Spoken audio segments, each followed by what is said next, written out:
O áudio que vocês vão ouvir agora é parte do podcast Xadrez Herbal.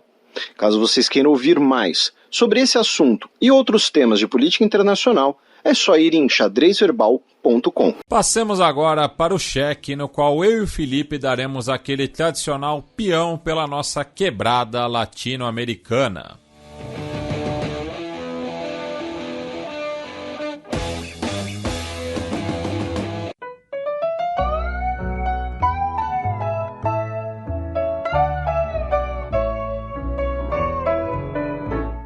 Cheque. Cafillo, ¿dónde estaba cuando caíste en desgracia? El que siempre acompañaba tus momentos de viudez. Santiago Peña é eleito presidente do Paraguai. Tivemos, as eleições paraguaias no último final de semana, na qual você e a Silvia conversaram bastante no nosso último programa.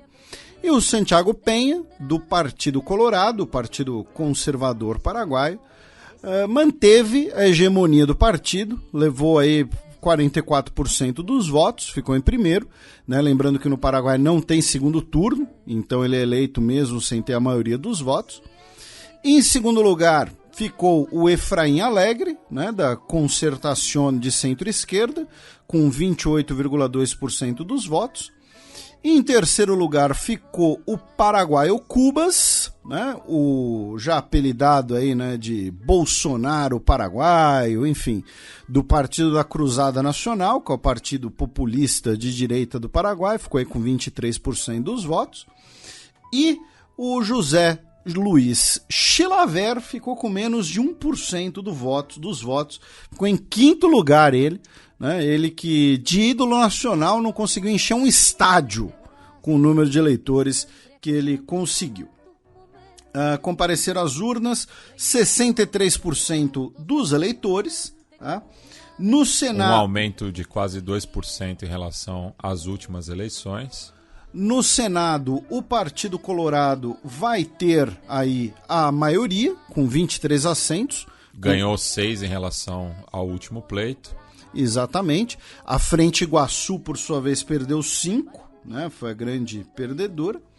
E na Câmara dos Deputados, dos 79 assentos, o Partido Colorado ficou com 49, ganhou 7. Então vai ter a maioria nas duas casas do Legislativo paraguaio também, o Partido Colorado. Lembrando, né, que o Efraín Alegre era candidato à presidência pela terceira vez consecutiva e nessa ele teve o pior desempenho, né, porque nas outras duas, em 2018 e 2013, ele teve mais de 35% dos votos, enquanto que nessa ficou abaixo dos 30%, né, muito por conta, né, do crescimento do paraguaio Cubas nas últimas semanas, né, em meio a campanha, e curiosamente, né, o Paio Cubas declarou que roubaram 1 milhão de votos dele, e que isso já havia ocorrido com o Efraín Alegre em 2018. Né? Então, tanto a oposição de centro-esquerda quanto da direita populista acusam, né, manipulação dos votos, e a gente teve também ao longo do último domingo diversas denúncias, né, de zonas eleitorais que não estavam funcionando da maneira correta. Pera, o paraguaio Cubas falou que roubaram 1 milhão de votos dele. Isso. Então ele seria o mais ele ficaria em primeiro, assim, ele tipo, porque assim, 1 milhão de votos no Brasil, gente, é uma coisa, 1 milhão de votos no Paraguai é outra. Só para efeito de comparação, o Santiago Peña teve cerca de 1.300.000 votos. Pois é, então assim, ele dizer que roubaram 1 milhão de votos dele não sei, porque assim, compareceram às urnas 3 milhões de pessoas. Então ele tá, então assim, sei lá. Ele teria mais da metade dos votos válidos. Pois acho que ele está exagerando um pouco. Então uma coisa é você criticar denúncias de fraude, sei lá, se são verdadeiras ou não. Inclusive duvido do discurso dele sobre fraudes generalizadas, para ser sincero. Mas ainda assim 1 milhão. E outra coisa, meu caro Matias, nos departamentos, apenas 2 deles não serão governados pelos colorados. Tá? Então, ainda tem essa, né? O departamento central, que é o mais populoso, e o departamento de Itapoá. Tá? Todo o resto do país terá governadores do Partido Colorado. Cujo nome oficial é Associação Nacional Republicana, né? Partido Colorado é um nome fantasia. É o apelido. E aí a gente falou aí do Paraguaio Cubas, né? Paraguaio Cubas é um nome sensacional para um candidato no Paraguai. Né?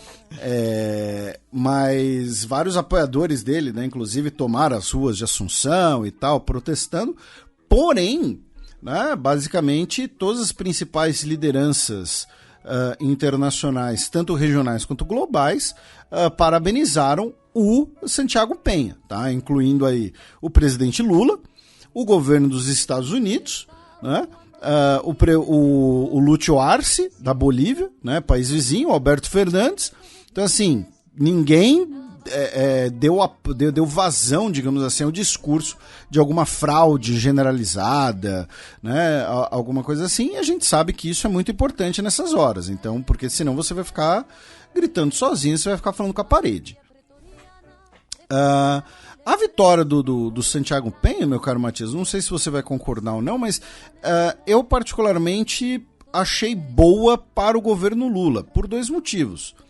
O primeiro deles que, assim, o fato do Partido Colorado estar no poder há tanto tempo significa que, assim, a gente já mencionou aqui muitas vezes, e foi o tema do último programa, né, e especialmente entre você e a Silvia, né, que esse ano teremos a delicada renegociação do Tratado de Itaipu, que chegou ao fim, e a economia brasileira e a economia paraguaia precisam muito de Itaipu.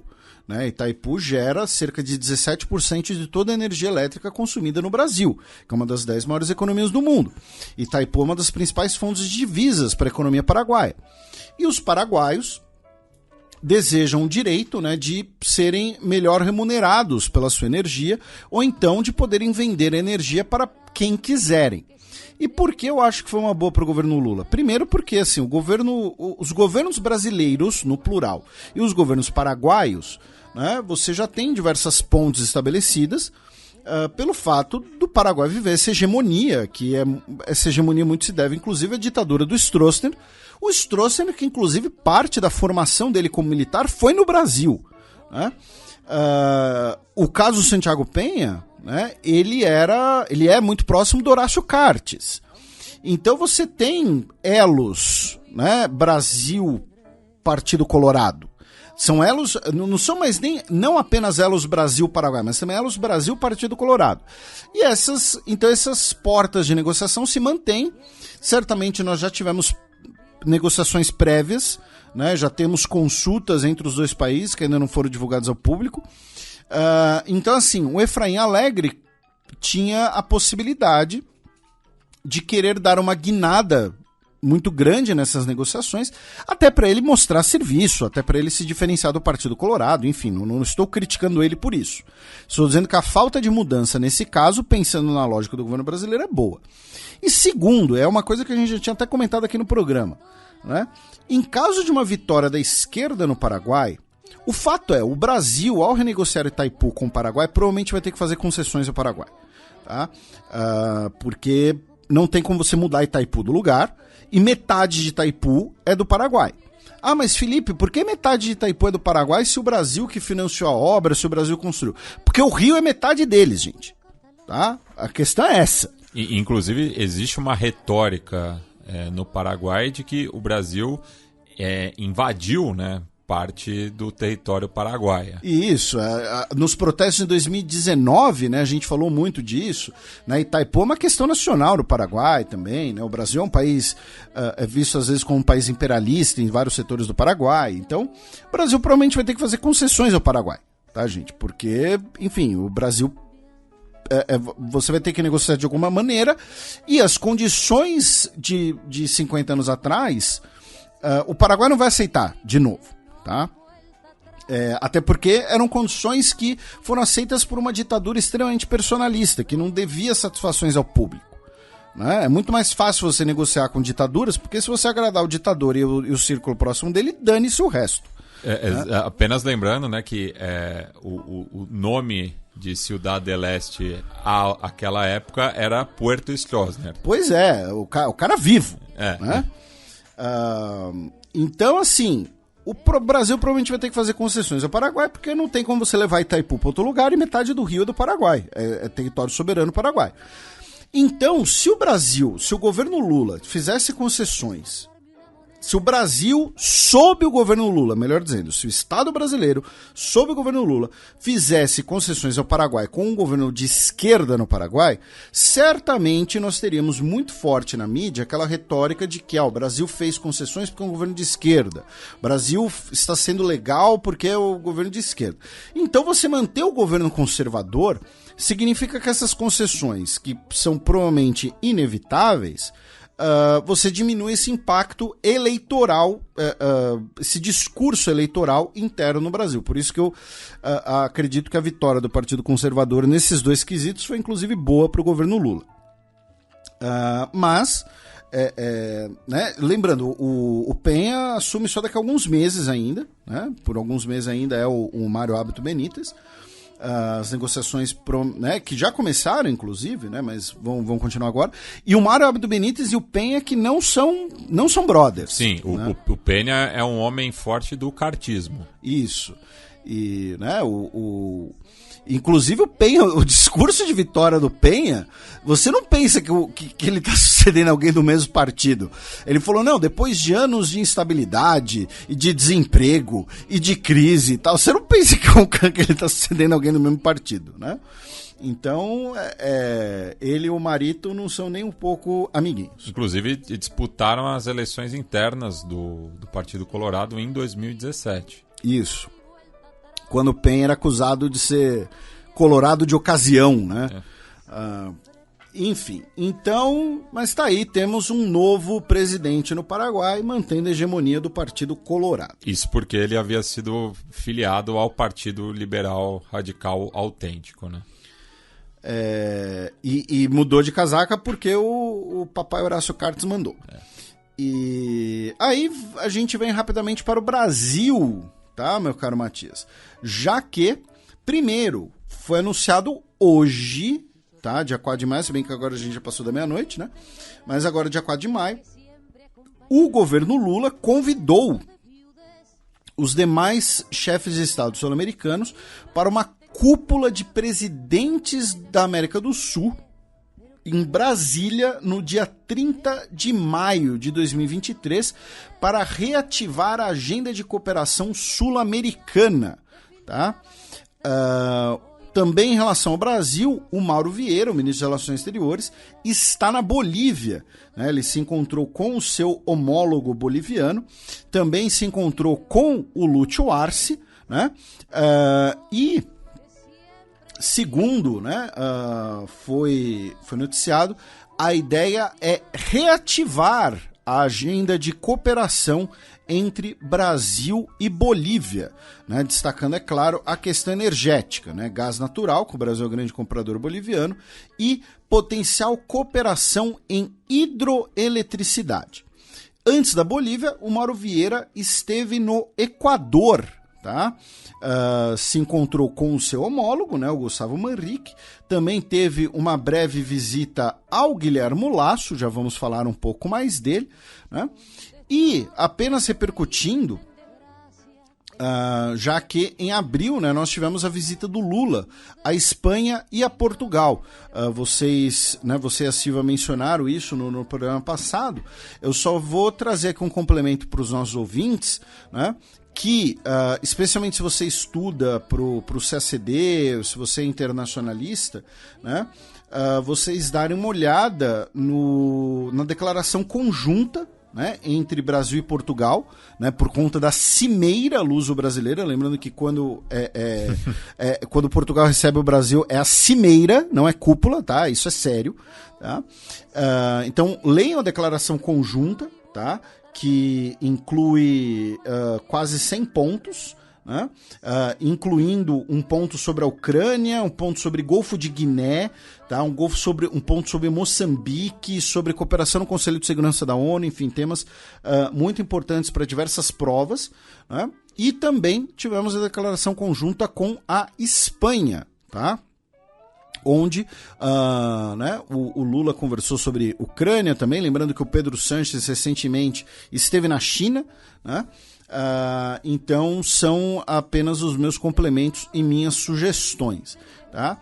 Lembrando que em Portugal, né, o Chico Buarque recebeu finalmente o prêmio Camões.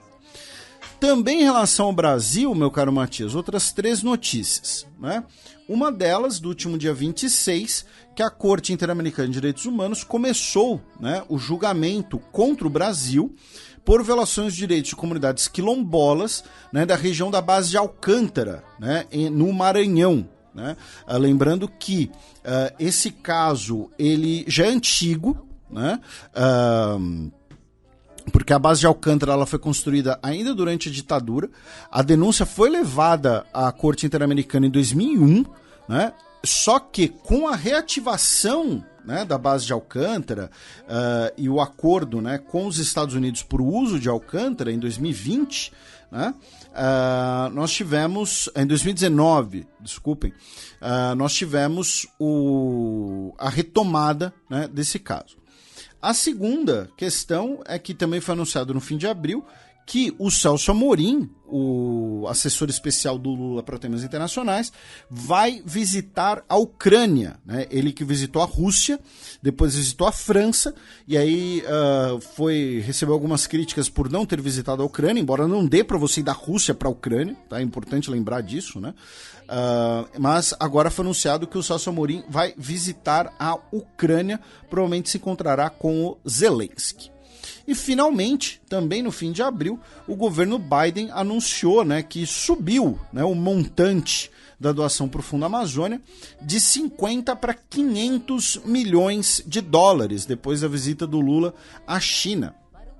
Porém, vamos lembrar que essa grana precisa ser aprovada no Congresso, tá, dos Estados Unidos, o que hoje não é garantia, né, já que você tem ali, especialmente dentro do Partido Republicano, a ideia de que o Lula é um cara pró-China, a ideia de que o Lula, enfim, é um cara pró-Irã, sei lá o quê. Então, essa aprovação hoje já não é tão automática assim.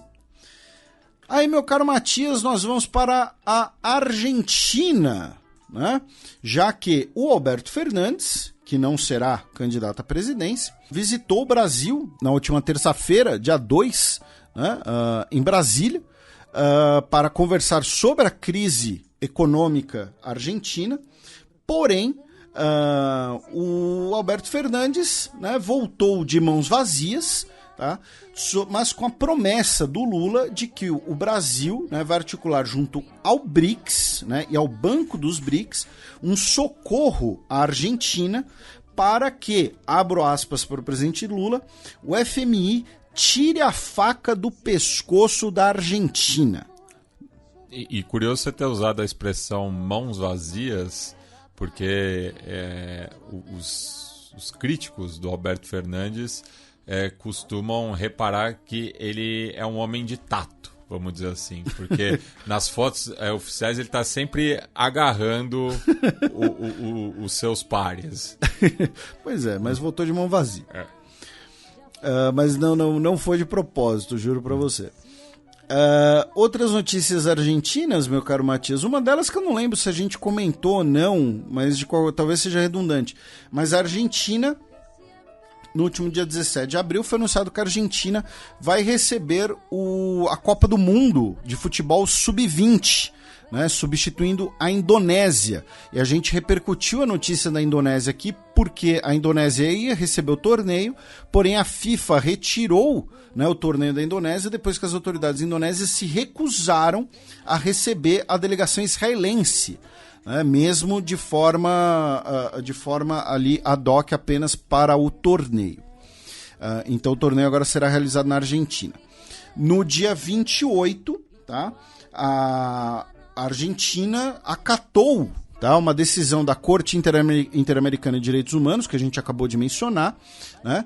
E pagou uma indenização de $861.860 a uma família que foi sequestrada durante a ditadura militar argentina, uma família uruguaia, tá? Que foi sequestrada durante a ditadura militar argentina em 1974, né? E teve os seus direitos violados, e a Argentina foi então condenada a pagar essa indenização, a família de Julián Grissonas, pelas violações de direitos, né, durante a ditadura. E falando em ditadura, meu caro Matias, no último sábado, dia 29, né, o general Rodrigo Soloaga, o general argentino, foi removido, foi destituído do cargo de presidente da Comissão de Cavalaria Reformada, já que o Soloaga deu declarações públicas em apoio aos militares, né, que foram presos por violações de direitos humanos,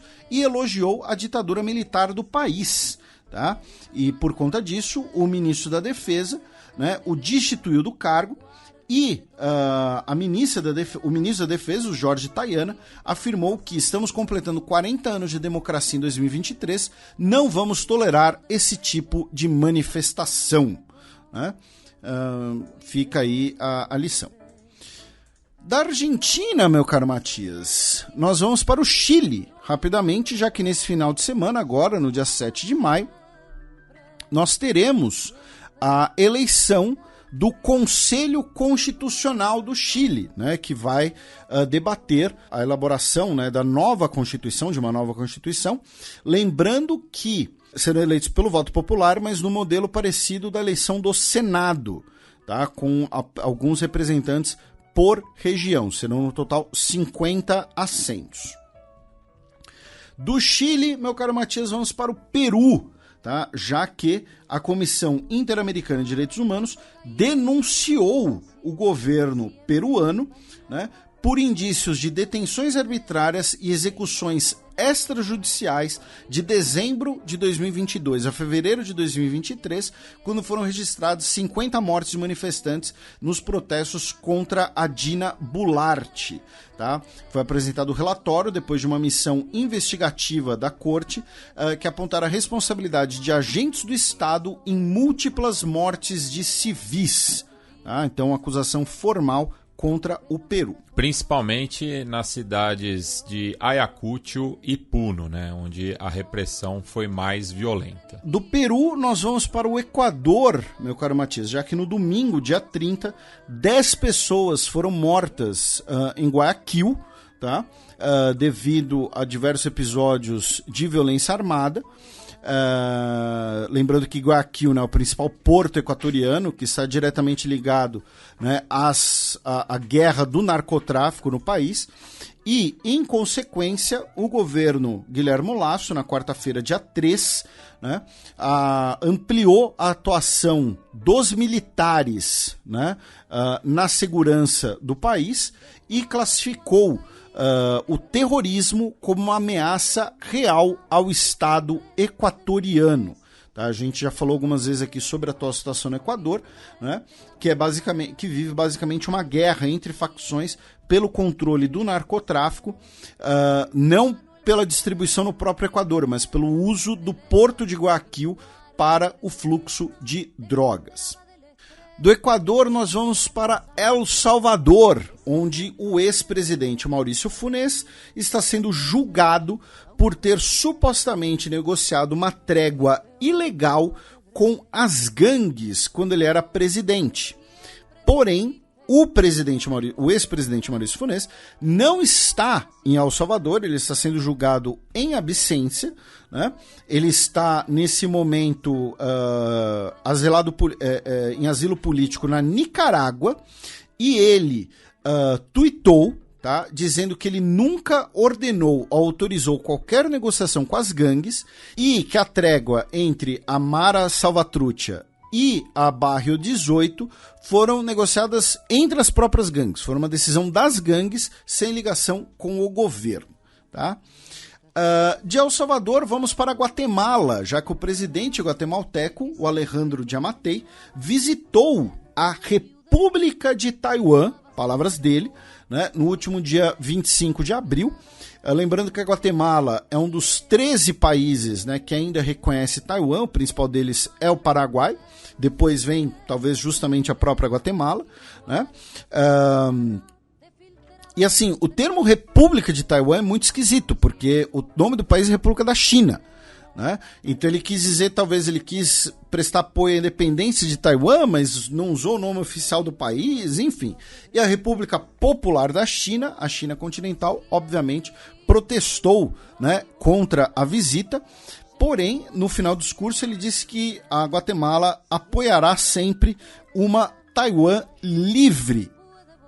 E finalmente, no México, o López Obrador, ontem, dia 3 de maio, mandou uma carta para o Joe Biden, para o seu homólogo nos Estados Unidos, pedindo para que os Estados Unidos encerrem parte, né, do programa de ajuda do USAID, né, a US Agency for International Development, dizendo que os fundos da organização estão, na verdade, sendo utilizados, né, para organizações que protestam contra o governo legítimo, consequentemente, são uma maneira de intervencionismo dos Estados Unidos dentro da política mexicana.